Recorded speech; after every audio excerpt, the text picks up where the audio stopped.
Welcome to the regular board meeting for Oscoda Township on April 9th, 2018. Let's start with the Pledge of Allegiance. Pledge allegiance to the flag of the United States of America and to the republic for which it stands, one nation, under God, indivisible, with liberty and justice for all. Roll call. Mr. Cummings. Here. Ms. McGuire absent. Mr. Goski. Here.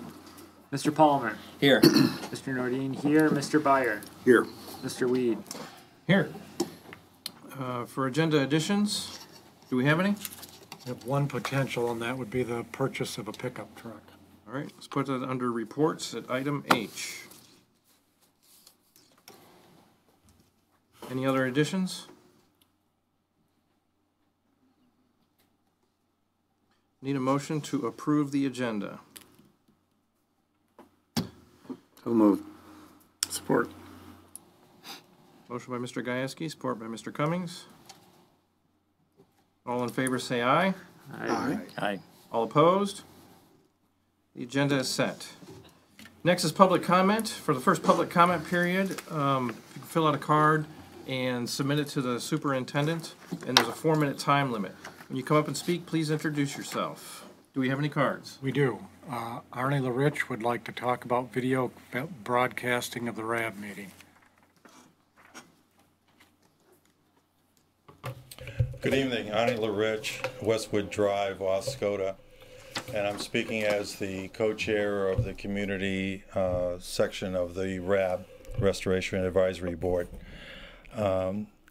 As I was driving here tonight, I started to think that I'm having a little deja vu tonight, because it was just last month, 2 years ago, that I came before the same board asking questions about how the township was involved in the communications with the Air Force, the DEQ, the Department of Health regarding the contamination on the sites that were causing the do not eat the fish and further contamination. And by that time, we were hearing that there was drinking water issues also on the base. So it was just questions, just asking. A couple of comment periods, just like right now, that I came before you. I talked about specifics of the Superfund and what the Air Force and what were the Air Force and the DEQ doing, and what the township, how they were working together. Two public township, don't have the clock going, so I don't know how long I've got here. Thank you. So the next public town halls for health and so forth, I went to 2 of those, and I started asking the same questions of the Department of Environmental Quality in front of a crowd of 60 or so, or more, and also of the Department of Health, the DEQ, and also of the Air Force, the responsible party for this contamination. So that was in the spring of 2016. At the end of the summer, the board, I want to say, I think, did the right thing for our community. They requested a Restoration Advisory Board be established, and I applaud you for doing that. The Air Force said that they would, and a year and a half later, we had our first meeting, about 15 months later, on November 1st. And we had our second meeting last month, 2 months ago, on the February 13th. And that was a great outcome, because the energy in that meeting is, I think, the energy that's within the township and the residents, but just hasn't come out yet. And I think it's going to be building, because now we have the Now group and Need Our Water, and they're bringing energy to the health issues, not just the cleanup issues. So that's happened in the last year and a half. Some great accomplishments. At the last meeting, we were able to have a video recording and broadcasting of that meeting, and that was paid by 2 sport fishing and a chapter of the Michigan Salmon and Steelheaders Association, Fishing Association, and they paid for $575, I believe it was, for that recording. That recording has been viewed almost 300 times in the last month. It has also been recorded into the minutes of the meeting that have just been published today by the Air Force, and it's not the way they usually do their minutes of the meeting. So that's another accomplishment, so people can look at that. I met with the Township Board on Friday, and I asked if the Township could pay for the next video broadcasting, and I'm awaiting an answer on that. And I like to say that if the Township cannot pay with the franchise fees, that fee of $500 and some odd $600 for transparency in what we're all doing, then please give us the opportunity to collect other donations to pay for the remainder. But please pay a portion of it. Thank you. You? Any other cards? No, sir. All right. Then next for the consent agenda. Are there any comments regarding the regular meeting minutes of March 26th, closed session meeting minutes of March 26th, and the work session meeting minutes of April 3rd? I would just note that the work session minutes of April 3rd, correction was brought up by Mr. Weed at the work session on Friday. I've made that correction, so that will be included in the minutes we approve tonight. Anything else for minutes? Any comments regarding payment of bills for $281,347.88?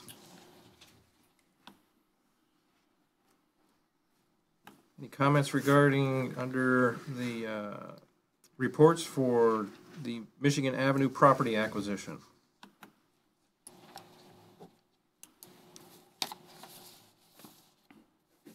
Is there a motion to approve the consent agenda? So moved. Support. Motion by Mr. Palmer, support by Mr. Gajewski. Roll call? Mr. Byer, Yes. Mr. Cummings, Yes. Mr. Nordine, yes. Mr. Palmer, Yes. Mr. Gajewski, Yes. Mr. Weed. Yes, motion's passed. Next, subcommittee reports and project updates. First one I have here is for the Oscoda Community Center. Yes, so in our last meeting with the subcommittee, we've discussed an event coming up. It'll be on May 19th, and it is a spring fling concert. The topic or the idea of a concert at the OCC came up as an opportunity from the survey that we did last summer. There was a lot of interest in that, and so we're actually going to try our first concert there.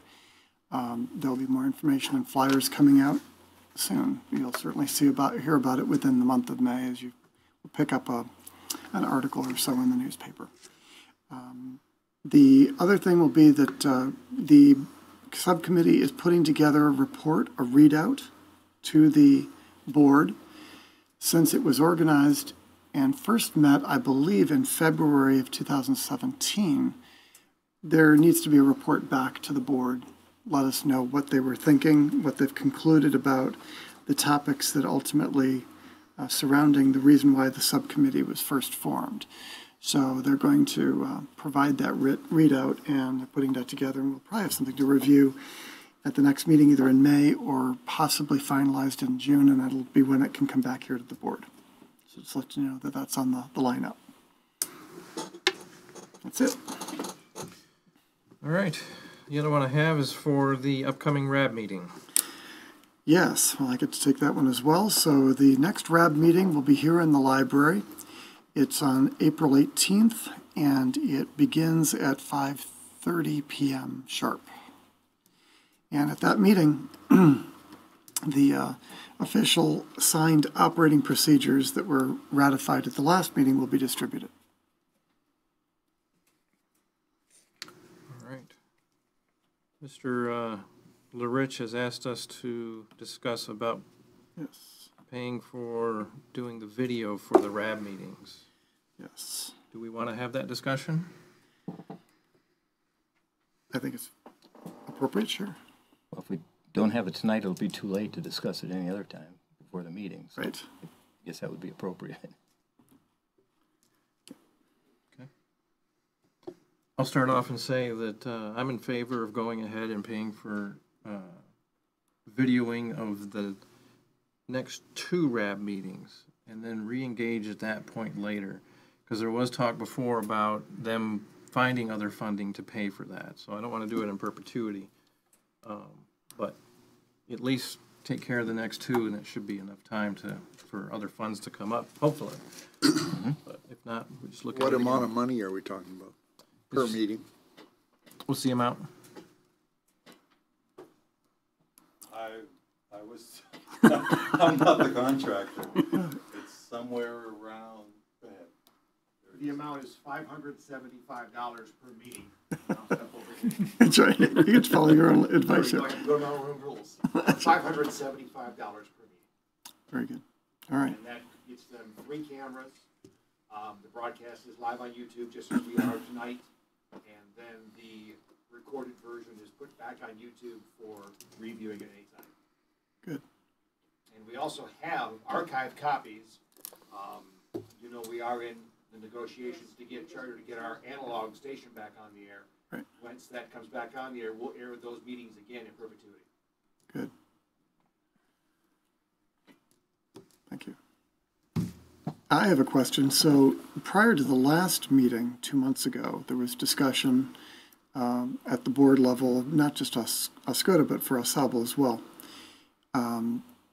Is Asable interested in paying part of this, or are we going to consider just picking this up in the meantime, or for these, as you say, the next 2 meetings? I understand they voted against it. They voted against it. I see. All right. All right.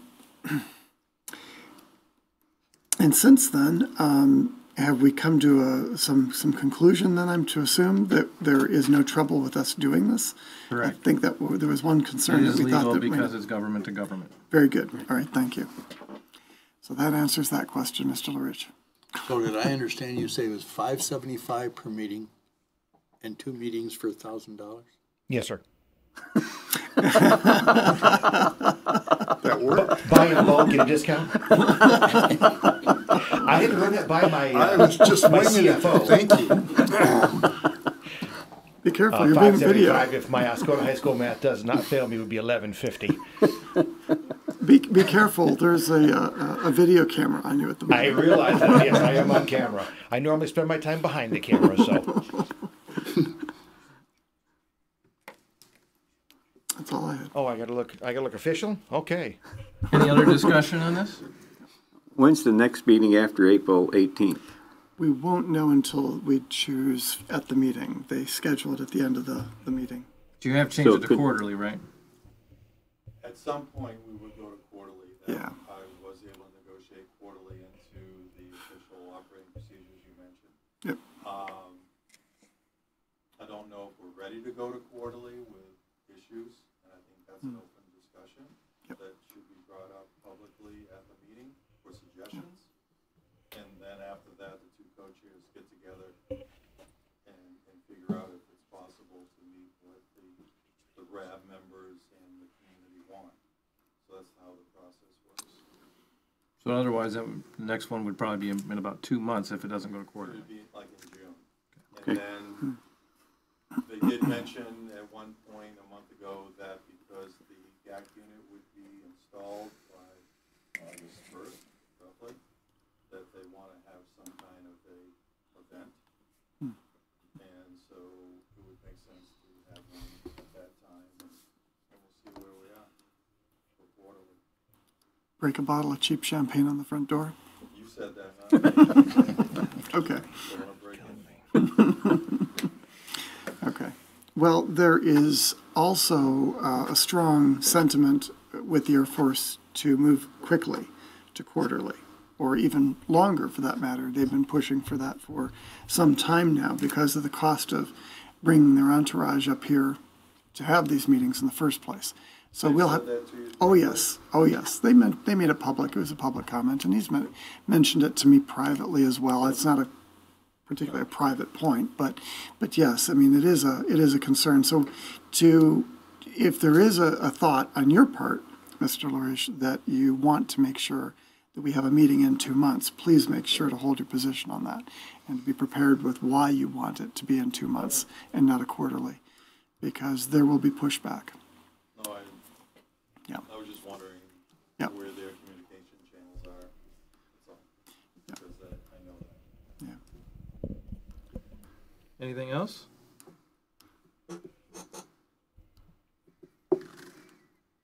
Thank you. There we have it. Thanks, Dave. That's right. Okay, I make a motion, we go ahead and pay for the next 2 RAB meeting video recordings I'll support that. at $575 per meeting.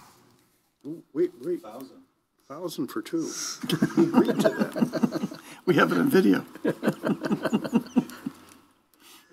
Any discounts would be greatly appreciated. Motion by Mr. Weed, support by Mr. Gieske. Roll call. Mr. Gasky. Yes. Mr. Byer. The motion is $575 per meeting? Yes. No. Mr. Nordine, yes. Mr. Palmer. Yes. Mr. Cummings. Yes. Mr. Weed. Yes, motion's passed. Next update is a meeting that was held last week with Congressman Kildee, a rep from Senator Stamas's office, a rep from Senator Peters' office, with the USDA and the RCAP program. We discussed funding for water main extension that is beyond the Phase 1 project. The ECWAG grant cap was raised from $500,000 to $1 million. So what we found is that the Loud Drive project equated to $975,000. So we figured that would be a good fit to go ahead and have the ECWAG grant take care of that portion of it.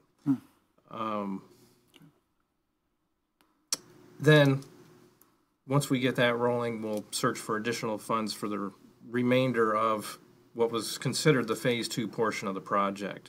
But at least with Loud Drive taken care of, that's kind of the brunt of the contamination on the east side of the lake there.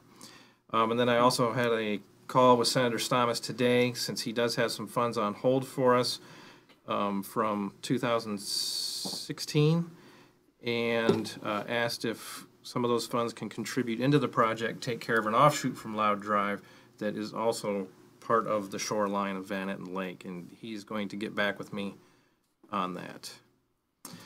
The RCAP representatives will help us with the ECWAG grant process. They're kind of like the NEMCOG, where they'll provide some services to us for free. So they'll help out with the USDA funding. The next item that I have here is Planning Commission Annual Report. Yes, thank you. I just wanted to go through this a little bit. It's a requirement under the Michigan Zoning Enabling Act, and I just wanted to go through some of the highlights of the report. You can see all the various members. Our zoning administrator handles the minutes for the Planning Commission, Zoning Board of Appeals, and the Planning Commission Subcommittee. And we have been very busy lately with both the Planning Commission and Subcommittee with a number of site plans and rezonings and a number of things. Our packets seem to be getting bigger and bigger every week. Our Subcommittee meeting tomorrow morning is 77 pages. Our Planning Commission packet last Monday was 97 pages. I wanted to bring everyone's attention to the fees that were brought in by the Zoning and Planning Department for 2017. You'll see there that came in at $19,272. $5,000 of that was in the marijuana licensing fees, the $1,000. If there were 5 licenses, if all 5 of the licenses are granted by the state, then each one would owe us another $4,000. So if all those comes through, we would have matched or or gone over what the entire budget was for the zoning office for last year. That would be $20,000. In addition, whatever permits, which we're doing a lot of site plans, so there will be a lot of permits and things coming in during the year, because it's already been busy in that office with people coming in and things happening there. So I've said before that I think that position should be made full-time.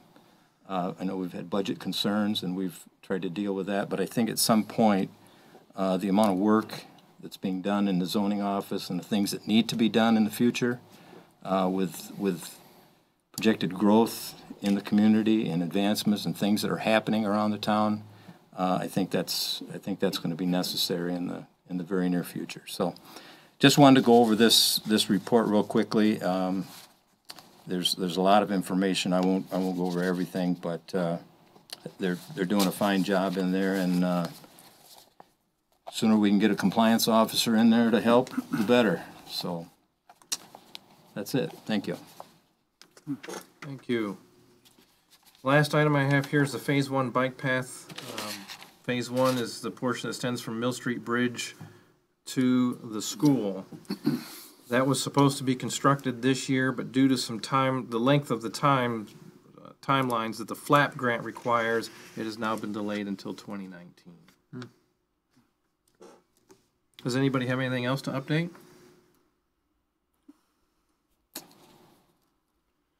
All right, then on to reports. First is the operating agreements for the Little League and AYSO. Thank you. There are 2 operating agreements included with my report, as mentioned by our supervisor. Those involve Little League, specifically the Huron East Knothole Little League, with a term running from April 15, 2018 to July 1, 2018. The second pertains to the American Youth Soccer Organization, Region 957. That agreement would be effective from August 1, 2018 through November 1, 2018. Both agreements are patterned after the format we've used in past years, and so and both have been executed by appropriate representatives from each organization. So I am seeking approval for the supervisor and clerk to execute them separately. However, in doing so, I note that a question was raised about one of the 2 of them not having an indemnification provision at our pre-board work session. That, in fact, is the AYSO agreement. So the Little League agreement is obviously more pressing from a timing standpoint, so we could circle back and revisit the AYSO agreement if the indemnification provision is considered to be important. They do provide insurance. The other alternative would be to go ahead this year and insert it subsequently. But either way, we have time if we'd like to address that issue. Comments? Did the AYSO meet all the requirements in previous years? They have. So has there been any communication between you and their leadership as to why the gap here? Well, the gap is based on our drafted document. It's not. I went back and looked, and the document was the same last year also. So it would be a question for us first, and then discussion with them.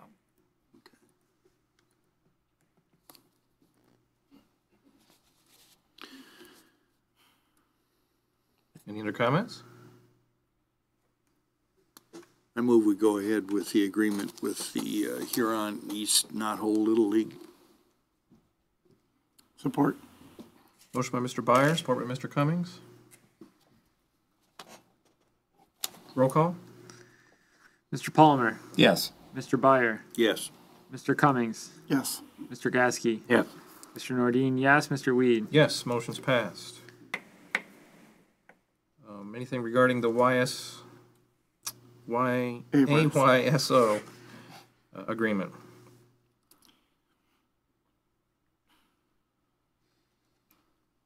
Is there a motion? So moved. Support.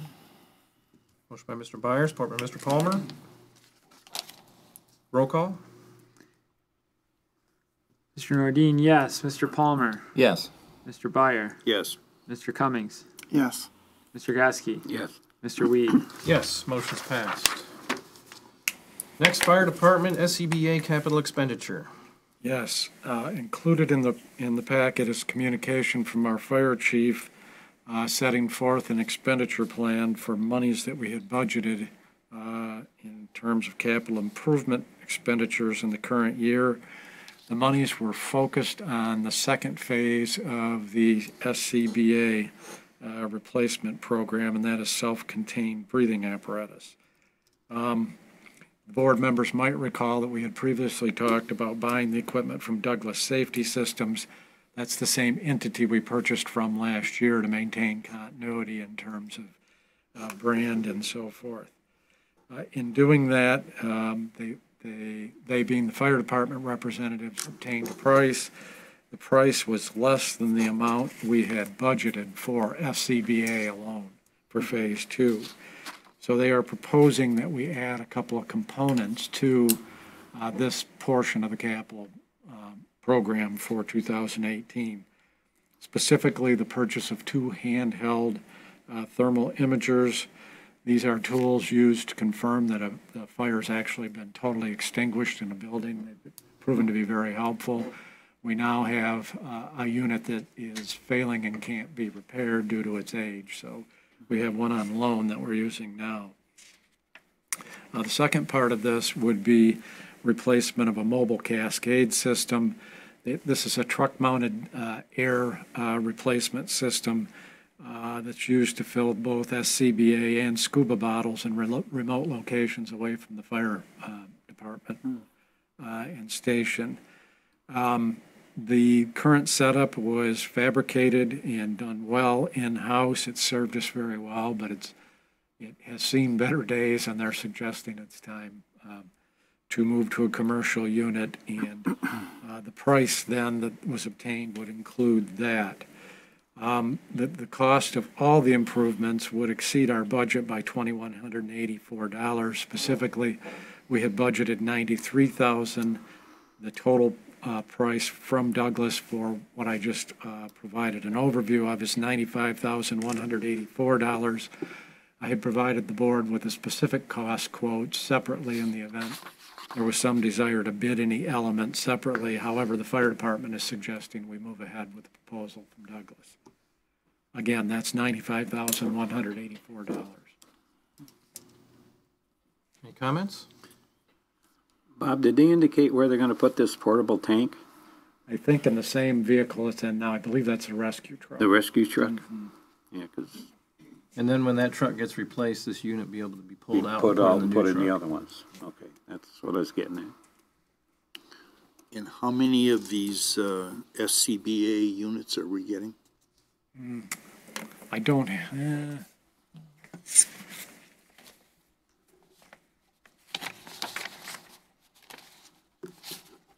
23, it looks like.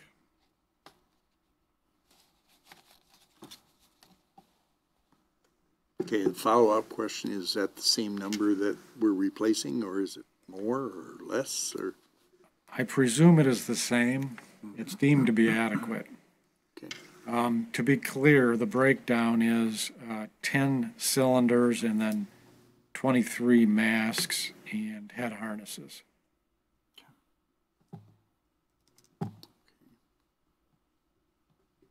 And then 10 of a different type of a mask.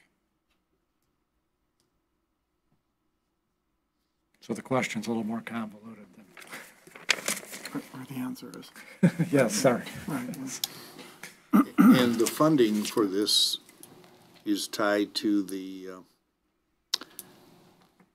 fire department equipment Millage. millage? Yes. Yes, it would come. I would just like to point out the actual budget. This total thing was budgeted $186,000 over 2 years, with $93,000 being appropriated for last year and this year. It turns out that last year we didn't use the entire $93,000. It was $91,940. So while the amount that Mr. Stalker referred to, the $22,500, is over on this year's budget of 93, in my opinion, they still have $1,000 from last year that wasn't used that should be appropriate, I would think, to this, which makes it really only roughly $1,184 over the total budget. In my opinion, when Mr. Stalker and our Fire Chief McGregor came up with these numbers for the budget 2 years ago, to be able to come within this close of a price, I think is a good job to come in within less than 1% of what the total cost would be. So I would think for $1,100, these are tools and equipment that our firefighters need to be safe and do an efficient job. I think we should go ahead with the purchase of these items as requested. Do you have a response to Bill's comment about leftover from last year? Thank you for the observation on the accuracy. I believe the fire department deserves the majority of the credit. The numbers derived from them originally, but thank you. And the money that Mr. Palmer mentioned was left over is actually still sitting in an account, essentially. It's not really it would depend what other expenditures were, the experience was with other expenditures in that fund last year. However, with the totality of the millage we're levying and the flexibility we have in that fund, we should have no difficulty in dealing with this overage. Okay, good. Anything else? Is there a motion? Yes, then I move that we accept the proposals from Douglas Safety Systems as recommended by the fire chief in the amount of $95,184. Support. Motion by Mr. Cummings, support by Mr. Gieske. Roll call? Mr. Gasky, Yes. Mr. Cummings, Yes. Mr. Byer, Yes. Mr. Nordine, yes, Mr. Palmer, Yes. Mr. Weed. Yes, motion's passed. Next, police millage ballot proposal language. We will have to punt on that one for this evening until the next meeting, if that's okay. I make a motion that we table the police millage ballot proposal language until the next meeting. Support. Motion by Mr. Weed, support by Mr. Cummings. Roll call? Mr. Byer, Yes. Mr. Gieske, Yes. Mr. Cummings, Yes. Mr. Palmer, Yes. Mr. Nordine, yes, Mr. Weed. Yes, motion's passed. Next, superintendent candidate interview list. Okay, on the board table is a list of superintendent candidates in alphabetical order, which is a result of the process the board undertook in ranking candidates. I note we did have one candidate who had found another job in the meantime, so the list may look a little different than where we started. So at this point, assuming we wish to interview 5 candidates, these folks have all been contacted. I am looking for the board's consideration in approving this list for purposes of inviting folks to interview.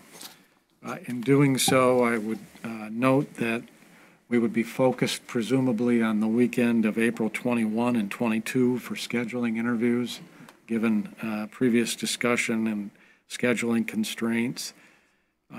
Once the list is approved, if in fact that were to occur, I presume we would make available the application materials for purposes of press inquiry, which I expect will be forthcoming. I note also that a question did arise from one of the candidates about the township paying expenses. And that's not a topic that we've addressed specifically. Some of these folks are coming from quite a distance. So I would appreciate some guidance from the board in responding to those questions as I might get them. If we are going to consider paying expenses, then the question might be, would we limit it to the constraints of our policies as to meal reimbursements and that kind of thing, or not? But I guess the first fork in the road there is, do we want to entertain paying the expenses? So first item of business there, I guess, is potential consideration of the list as it as an acceptable basis of proceeding and scheduling interviews.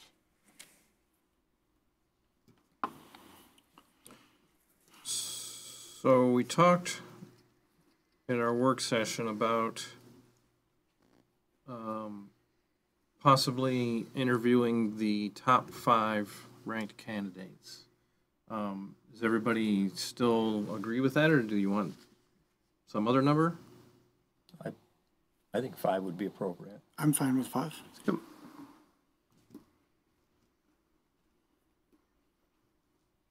Okay, and then there's travel expenses. As I noted before, it is a standard for government executives for their interviews to get paid for reasonable travel expenses. Does anybody have any other comments? What do you mean by reasonable? No first-class tickets, no hotel suites, you know, that kind of thing. Just if we do agree to that, I would go just like Mr. Stalker said with the township travel policy.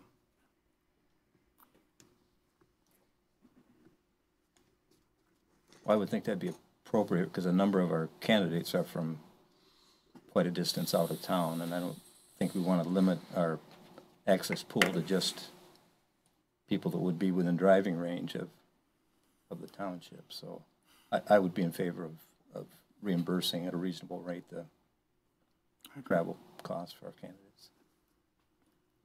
Yep. Any other comments? No, I agree. I think it's an appropriate and professional thing to do.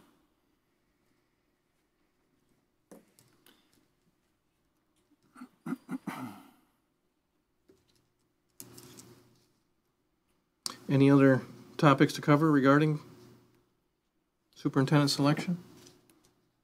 Did we need to approve those dates that you'd suggested, the weekend of the 20th, April 20th? Yes, I would suggest both the dates and, again, specifically the list of candidates. Okay.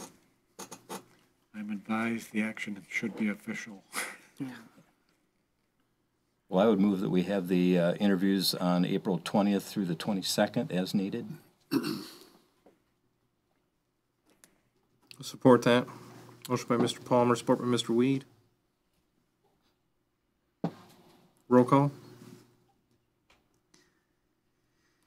Mr. Cummings, Yes. Mr. Gasky, Yes. Mr. Nordine, yes. Mr. Palmer, Yes.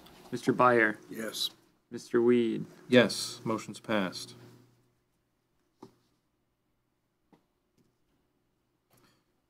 I make a motion that we interview the top 5 candidates according to the rankings that we've submitted to Mr. Stalker. Support. Motion by Mr. Weed, support by Mr. Palmer. Roll call. Mr. Cummings, Yes. Mr. Gasky, Yes. Mr. Palmer, Yes. Mr. Nordine, yes. Mr. Byer, Yes. Mr. Weed. Yes, motion's passed. Is there a Excuse me, vote? Go ahead. Mr. Reed, pardon me, just a quick question for Mr. Stalker. So will your office be coordinating who is going to be taking whatever time slots in that 3-day period? That was my intent, but if there is any direction or input from the board, certainly. No, I just wanted to know how we were going to find out, that's all. Yeah, we already have one gentleman who's only available Sunday afternoon. So There we are. Okay, thank you. Sorry, thank you. Is there a motion regarding the payment of travel expenses? Yeah, I move that we pay travel expenses under the reasonable conditions that you have outlined. I'll support it. Motion by Mr. Byer, support by Mr. Gajewski. Roll call. Mr. Cummings, Yes. Mr. Byer, Yes. Mr. Nordine, yes. Mr. Gasky, Yes. Mr. Palmer, Yes. Mr. Weed. Yes, motion's passed. Next, RFP and bid results for the blower unit. Yes, I had indicated when I put my report together that the township had distributed an RFP for the larger hurricane ride-on blower unit, and we were in receipt of several bids. On Friday, a bid tabulation sheet was distributed. There is a copy on the board table, and a recommendation from our Parks and Recreation Director that the low bid from Wolf Files of Saginaw, Michigan, in the amount of $20,388 for 2 machines be accepted. There would be a $50 delivery fee, and I note that the bid amounts are well under what we had budgeted. We had budgeted $13,000 a machine, I believe, in the Old Orchard and Public Improvement Funds. Any comments? That delivery fee, is that per machine or is that total? I presume total, I can confirm. 'Cause I think that's, for $50, I think it'd be well worth the township's trouble to have them deliver it to us. Probably even 100. Even 100, I think would be worth it. It would cost us more than that to go and pick them up, I think, with paying our employees and the gas and mileage.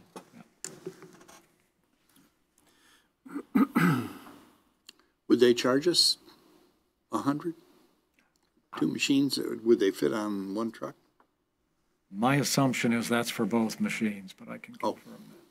I didn't get that assumption. Yeah, the way it reads, it looks Trying like to that weasel number, every penny I can. from the way this reads, it looks like this is a total of 2, and then that's $50 delivery fee, so it looks to be 1 fee for 2 items. That's what I'm getting.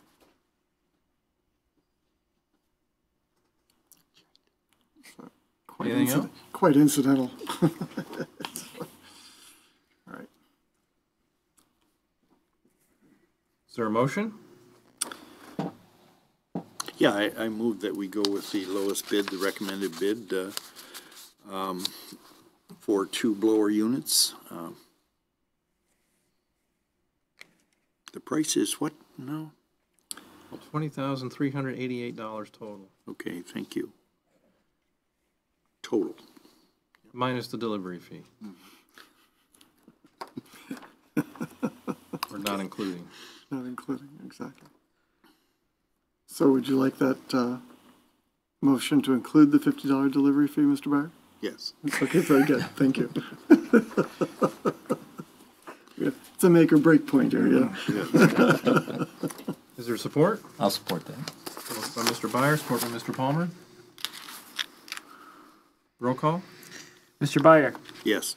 Mr. Cummings, Yes. Mr. Nordine, yes, Mr. Palmer, Yes. Mr. Gasky. One question, how soon delivery on these? Do not know. I can find out for you. But not certain. I know some of the staff were pretty anxious to get access to Get them here, machines. okay, yes. Mr. Weed, Yes, motion's passed. Next, Munitrix subscription and agreement. Yes, we've previously enrolled with Munitrix Municipal Metrics. That's a tongue twister. They have a variety of tools that they make available on their website to undertake municipal financial analysis and review. Examples include using Munitrix data to project millage needs. You might recall that discussion.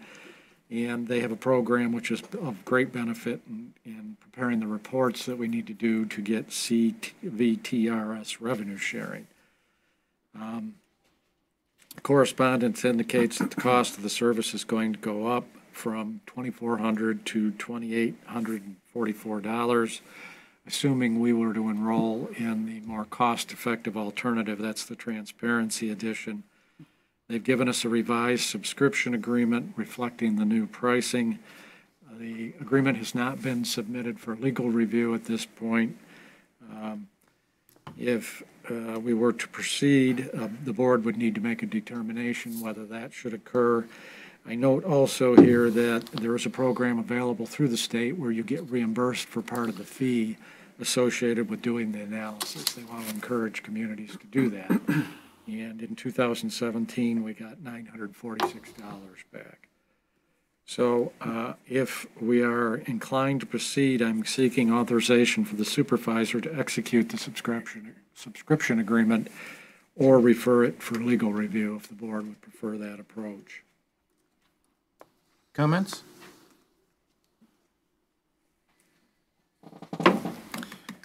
This software license came up a couple of years ago when I first became a member of the board, and it was something I looked into out of curiosity, and we've since utilized the features of this software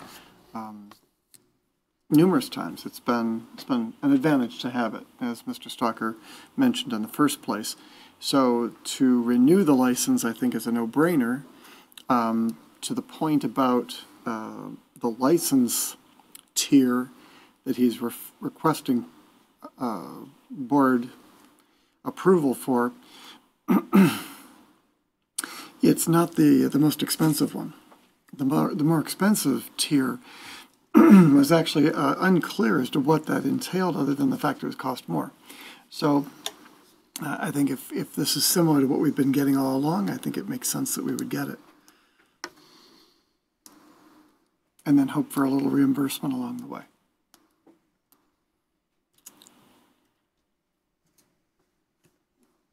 Anything else? Well, I know you have said it's been a useful tool in both the budgeting and following the budget. And if the state is paying something to have us do it, they must think it's worthwhile too. So, Right. In terms of legal review, I don't know if that's necessary. This is I don't know what we could do with their document that we're signing up for their subscription. I don't know that. Exactly. I just don't know that we could have influence on what their agreement would be. So I don't know if it would be worth bothering with personally. I just don't know. So. And I'm certainly not suggesting that. I just want to make everybody aware that it has not been reviewed. Yeah. And we did bring that up at the Friday work session. Yeah.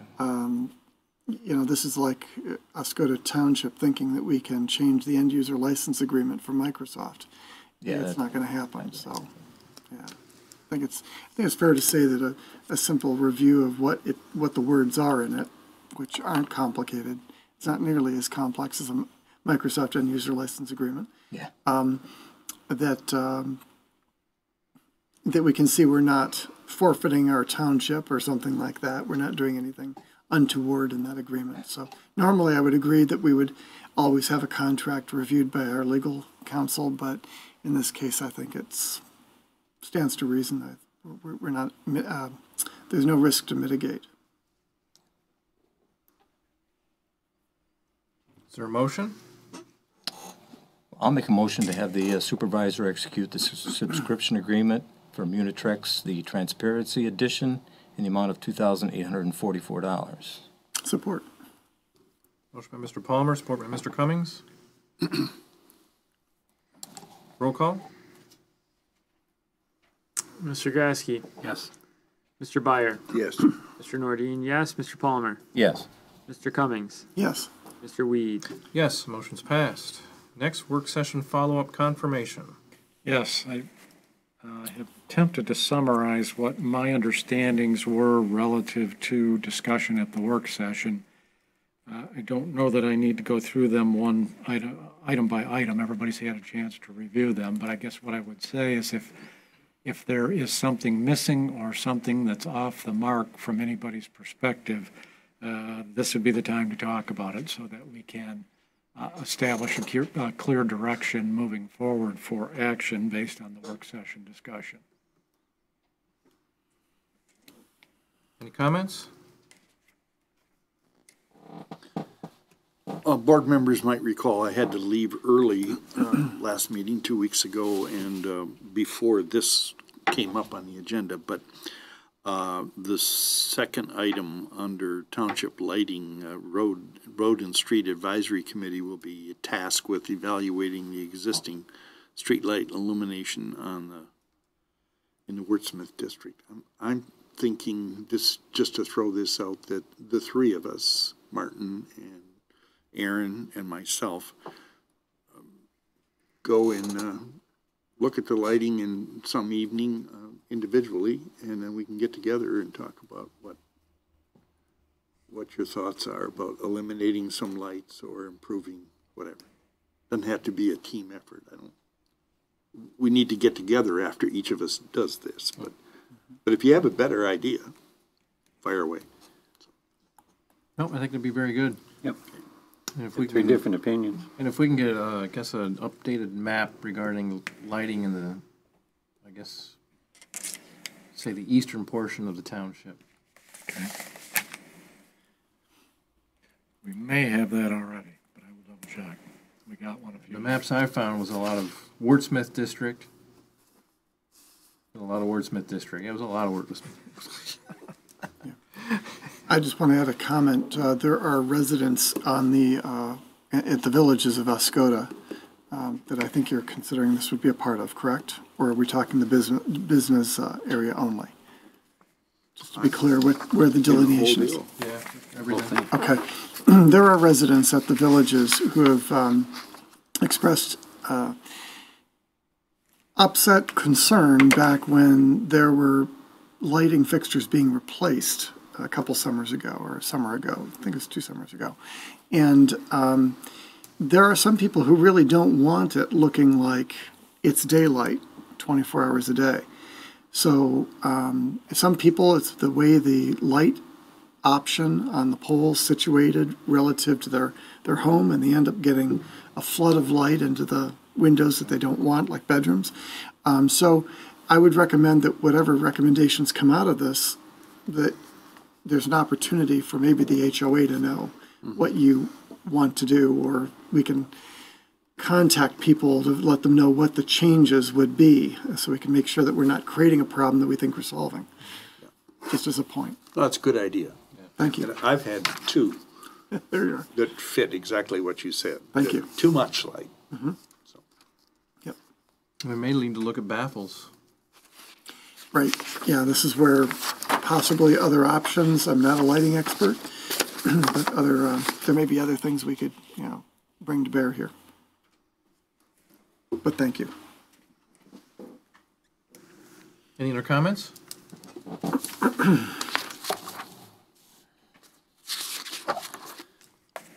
You need a motion for this? Yes, please. Is there a motion? I'll make the motion. We approve the work session follow-up confirmation presented as this.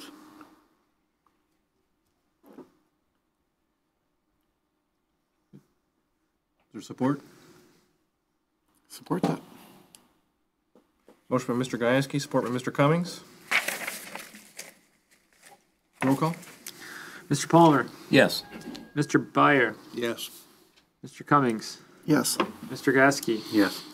Mr. Nordine, yes, Mr. Weed. Yes, motion's passed. Next, DPW work pickup truck bids. Yes, on the board table is the RFP that was distributed. We've budgeted for a pickup truck in the capital improvement plan.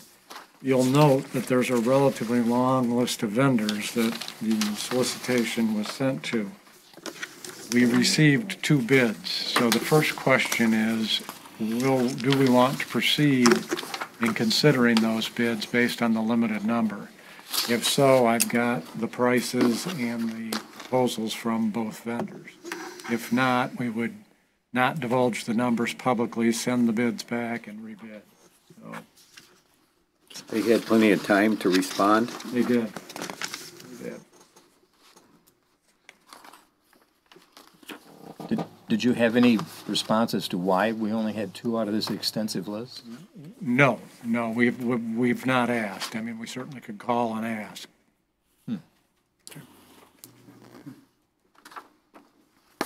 This is a pretty standard vehicle, and I would think all of these dealers on the list would have some sitting on their lot, I would guess. Yeah, we were surprised. Yeah. I would agree.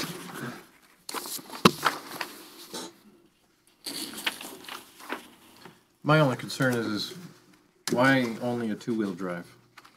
It's basically just used during the summer for pickup and so forth at the parks. It's not the type of a big, for garbage pickup and, picking up grass clippings and those kinds of things. It's the heavy-duty nature of four-wheel drive isn't needed.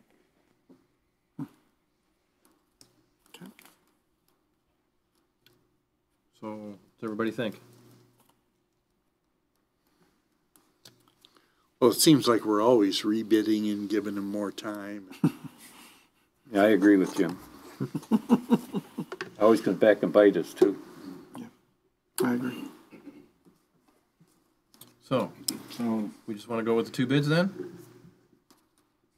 I'd be happy with it. Okay. All right.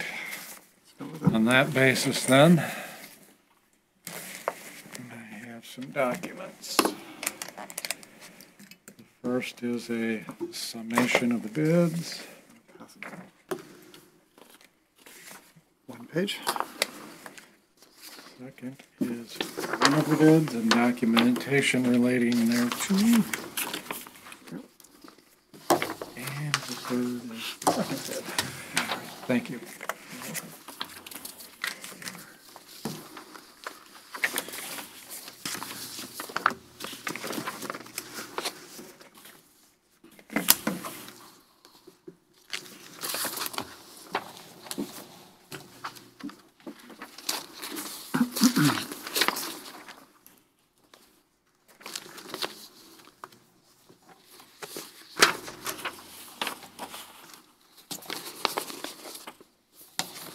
Again, this is a half-ton, full-size work pickup truck. Now, given that we're getting this somewhat cold, right? That this paper here I haven't seen before that you just passed out. In all other ways, it's your understanding that these are equivalent. They're actually exact. They are. The one vendor gave us detailed specifics. The other said that he will, when he orders the vehicle, it will be based on the exact specifications that we provided. Got it. And there's a note from him indicating that. Fair enough. So if we just didn't even flip paper and just look totally in terms of price, we're looking at the same truck in from two different sources. Yes, although I note that there is the ability to upgrade, probably with both, but the Yes. folks from Jorgensen indicated specifically for $100, you'll see on the second page. We could get some additional features, and then if you want the chrome bumpers, it's an additional $250. Right, with both dealers Right. offered that option. Mm-hmm. Is the bid from Zubek out the door? Because I know the Jorgensen made theirs out the door price, but I don't see where it's stated here on Zubek's. Presume it is, but would want to confirm. And to be clear, you're thinking an additional cost for what would that be? Just anything? Well, they've given us options as well. We don't I need see. to adopt those. I see. Specifications called, I believe, for one of the bumpers to be chrome, let me see, chrome front and painted rear. And here, apparently because they're Ford products, you either have both painted or both chrome. see. If you go to chrome, it's an upgrade. Jorgensen includes delivery to our door. I see.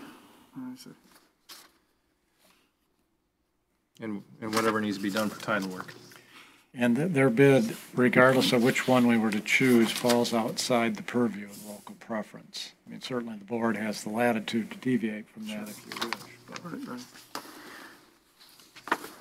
And given its purpose, it would make more sense that there would be a bumper and it would not be a painted but a chrome bumper in the back would be my thought. Just given you're going to be jumping in and out of this thing, you're not going to want to be scratching the painted bumper. That's what I'm thinking. Does that seem like that's true for people? What do we? I think for a work truck, we're probably good with it without chrome. Okay.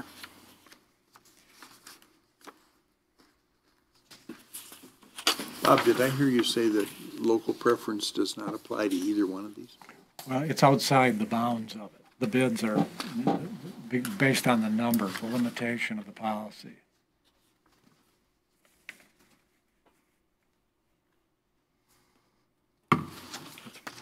It's 5% or $750, whichever's less.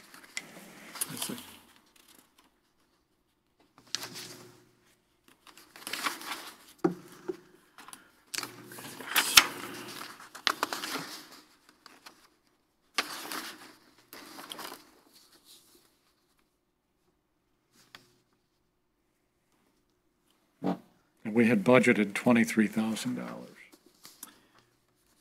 Good to know. All right.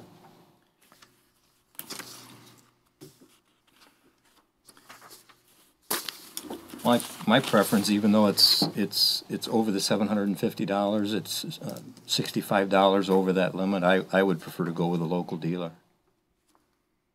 Would be my preference. I think anytime we can do business with our local businesses here, it's well worth our while to do that. My preference would be just to go with the lowest bidder, since their price is delivered. That's nice that they're delivering from Detroit, but Zubek doesn't need to include delivery, right? They're in our backyard. Right. So for me, delivery doesn't matter. Yeah, all it does is kind of equate the two, as far as I see it. Because both ways, it's delivered. One's local or around the corner, and the other one's coming from Detroit. So all it does is make them equally equal effort on our part.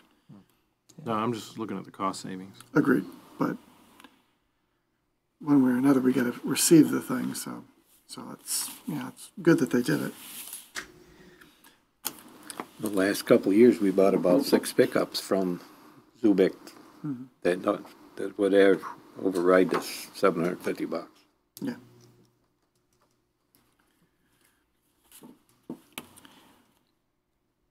Save thousands of dollars buying them from him. So is there a motion? Yeah, I'll make the motion that we go with the Zubek, the no chrome bumpers for $22,815. Support. Motion by Mr. Byer, support by Mr. Palmer.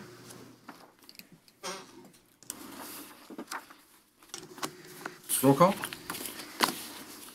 Mr. Nordine, yes. Mr. Palmer, Yes. Mr. Byer, Yes. Mr. Cummings, Yes. Mr. Gasky, Yes. Mr. Weed. No, motion's passed. Next, purchase agreement for parcel 066028300. This would be the purchase agreement involving Instacoat products.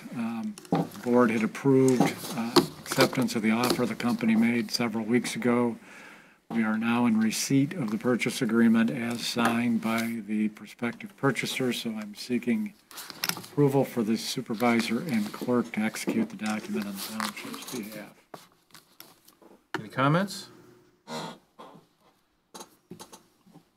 Is there a motion? I'll move to have the supervisor and clerk execute the purchase agreement for parcel 066-028-300-007-00. My eyes crossed there. Is there support? Yeah, I'll support that. Motion by Mr. Palmer, support by Mr. Byer. Roll call? Mr. Gasky, Yes. Mr. Cummings, Yes. Mr. Byer, Yes. Mr. Nordine, yes. Mr. Palmer, Yes. Mr. Weed. Yes, motion's passed. Next, land division for parcel 063-006-100-003.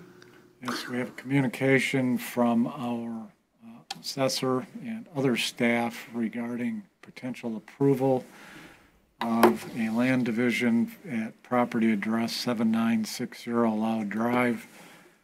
There is a drawing showing that just over 5 acres would be divided off the larger parcel. That would be parcel B at the south end of the existing property.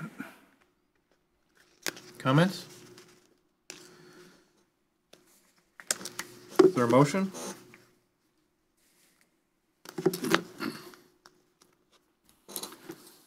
I make a motion to approve land division for parcel 063-006-100-003. Support. Support. Motion by Mr. Weed, support by Mr. Byer. Roll call? Mr. Byer, Yes. Mr. Gasky, Yes. Mr. Cummings, Yes. Mr. Palmer, Yes. Mr. Nordine, yes, Mr. Weed. Yes, motion's passed. Next, professional services agreement for real estate 1. The last thing to tie up on this contract is the change in the insurance amount to $1 million. And I had already sent out to everybody the change of the word county to the word township. So everything else is, short of signatures, is finalized with the real estate company. Any comments regarding that? No. Is there a motion? I move we accept the professional services agreement with Real Estate One in its latest edition. Is there support? Support. Motion by Mr. Cummings, support by Mr. Palmer. Roll call. Mr. Cummings, Yes. Mr. Gasky, Yes. Mr. Nordine, yes, Mr. Palmer, Yes. Mr. Byer, Yes. Mr. Weed. Yes, motion's passed. Next, professional services agreement for Rowe Professional Services. Yes, this is a follow-up to recent discussion regarding the proposal from Rowe to do some of the work necessary in pursuing grant funding, the majority of the work for Phase 2 of our prospective water main expansion project. The company had provided a proposal that broke the work elements down into tasks. You might remember the first task was pre-application, the majority of which has been completed, so that's where we would start to, first of all, assess what, if anything, needs to be done there. Then the township would presumably consider authorizing moving on to task 2 and then task 3. It would be a sequenced kind of an approach whereby the township would maintain control over the process. The fee is not to exceed in the amount of $26,202, which does include an allocation for that pre-application. So presumably it would be less in the final analysis. The basic format is consistent with our PSAs for other services we've procured from Rowe, and if it is acceptable, I would be seeking the authorization for the supervisor and clerk to sign. Comments? Rick, do you have anything to add? No, I attended the meeting on Tuesday, and the EWAG process will go simultaneously with both of them. So,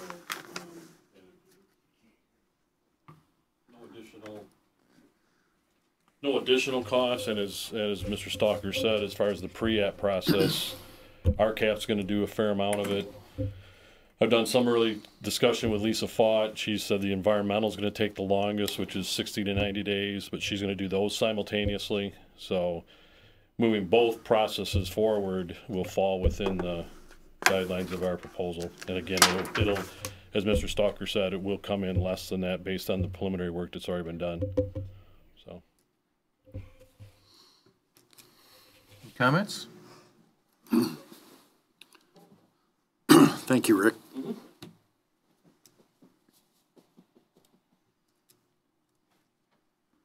Is there a motion? Yeah, I'll move that we go ahead with professional services agreement with Rowe Professional Services. Is there support? Support. Motion by Mr. Byer, support by Mr. Palmer.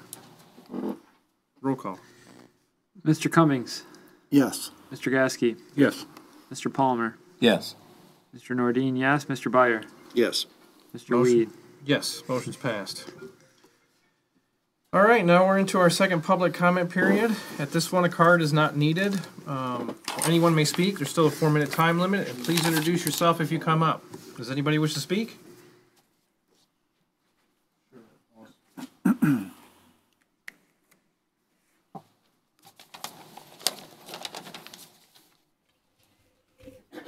My name's Mark Miller. I live on base. Couple things just to pass, and I can send to Robert Stocker the links tomorrow. Arnie and I, we work on the broadband project for the county, and the city of East Talwast asked me about information to complete their dashboard. And what I have there is the dashboard for Oscoda Township. One interesting number is it says 100% broadband coverage, and I think that's a little bit high. But in just a general comment, it'd be interesting to take that information for the 5 years or even 25 years and graph it and do a trend analysis. Second thing, City of East Talwas has a loan program, and I'm wondering if that makes sense for the business facades for Oscoda Township. Just a general question about the status of Wi-Fi at Old Orchard Park. I think I suggested it 2 years ago, and about a year ago Mr. Stocker mentioned it. And, one last thing. Came across this article in Crane's Detroit Business about the Economic Development Societies, Economic Development Corporations for Saginaw and Bay City. And that's it. Thank you. Anybody else wish to speak?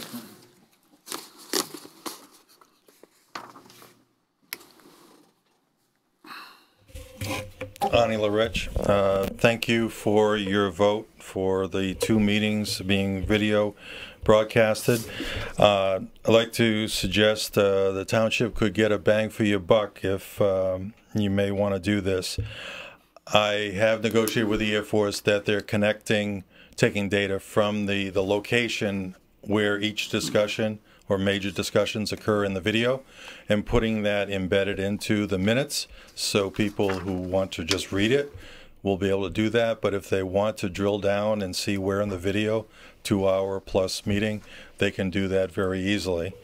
What I would like to suggest or ask is that the township think about hosting or putting the link to those minutes on your website.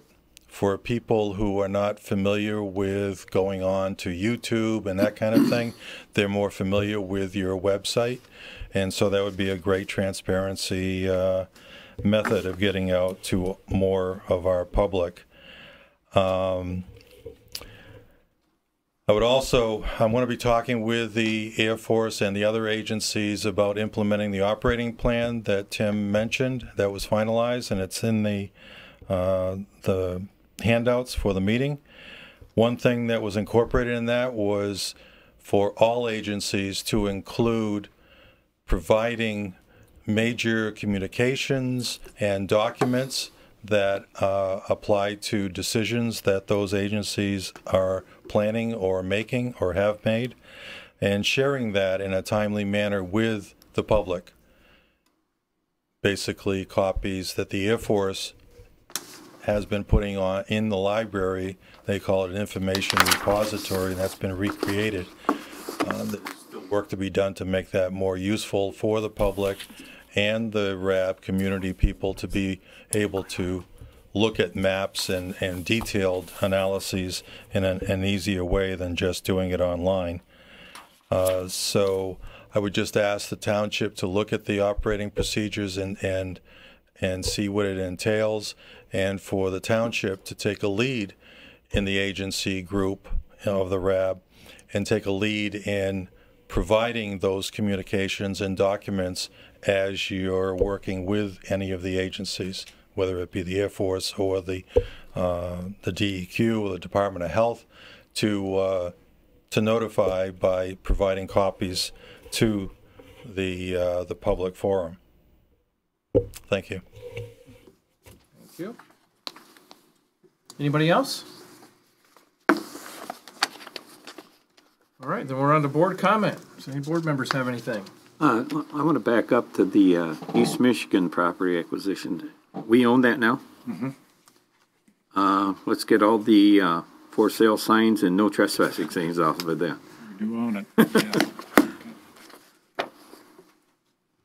Any other board comment?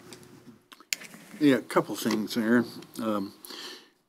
When we were talking about interviewing candidates and the weekend of, what, April 20, 21, 22, I'm assuming that it's important that all members of the board talk to the same 5 people. And we all have the same introduction to them. And so I would make 2 comments in that regard.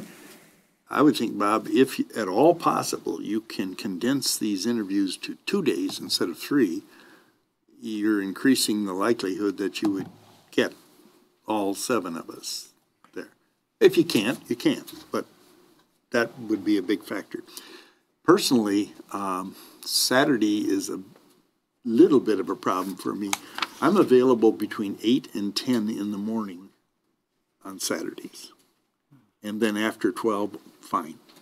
But 10 to 12, no. And the second thing, totally different from that, I certainly don't think board members should get in the habit of responding to letters to the editor, but there's one in the paper that's on the stands now currently, and it's a letter writer that is a frequent appearing letter writer, and it's usually kind of bitter and anti-township board, and boy, there's so many mistakes in that. Well, for instance, the person shall go nameless, but if you're interested, look at the paper that's out there now. He's advocating recall of the entire board. His particular issue is the $2,000 a day facilitator fee that I just talked about. And he said the whole board voted for that. They did not. 4 people out of 7 did vote for that. I think we had 1 empty seat and 2 no's. But even more important, that same writer talks about our reliance on grants. And he said it's like fake news that the president would say that, you know, every time we get a grant, we're actually taking money out of the taxpayers' pockets. Again, not true. Sometimes, but for instance, if I can use the pier as an example, we got a grant from the Natural Resources Trust Fund. That comes from royalties that companies that are getting mineral riches out of Michigan soils have to pay a royalty to the state. You know, Shell Oil or National Gypsum here in this county, digging for gypsum, and on and on. Upper Peninsula, iron ore, copper, whatever, you know, mineral rights. And that goes into a giant kitty, and I do mean giant. This is in the state constitution that this shall exist, and they put a lid on it. I believe it's $500 million. And that's money from companies that are taking things out of the ground here. It is not from taxpayers in Seaboing or Detroit or Negaunee or Oscoda. But the state, the DNR, deals out this money so we can come up with projects and improvements here in Michigan at the cost of big companies that are taking stuff from our ground. And we did get $460,000 from that. We also got $220,000. Ann was able to write a grant for over $200,000. that comes from Consumers Power. Over on the west side, Lake Michigan side, they have a large project where they lift water up at low use times and then they let it slide down and generate power at high times when electricity is needed. And it has a killing effect on fish. And so Consumers Power, again, a private entity, has set up a huge fund.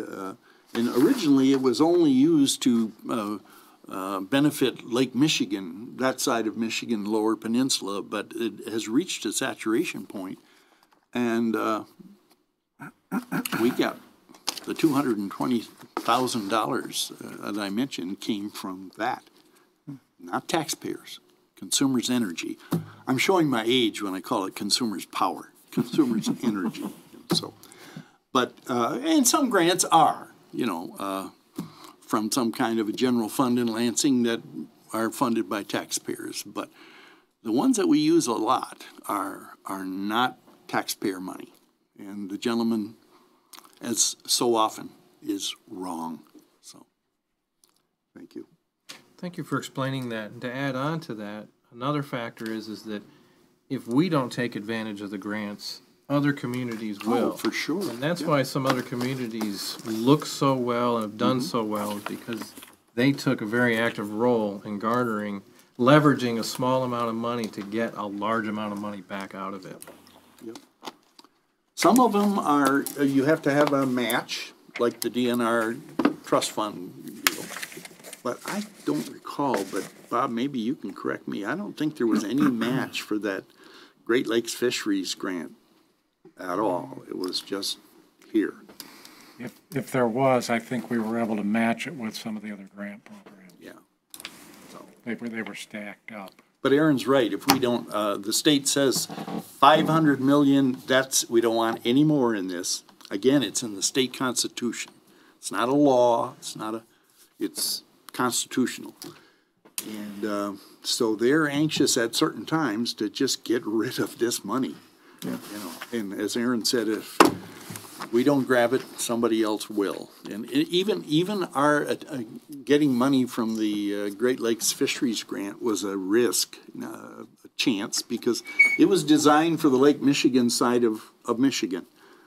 And we were advised by a Consumers Power gentleman that services this area. He said, give it a try, because we think that all the Petoskey's and Charlevoix and Grand Havens and Lovingtons have reached a saturation point with this money, so why don't you put in a request? So Ann did. $220,000. So, no taxpayer money. So, thank you. Any other board comment?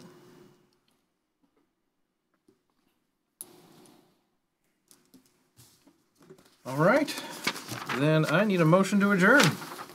Move. Thanks for coming out.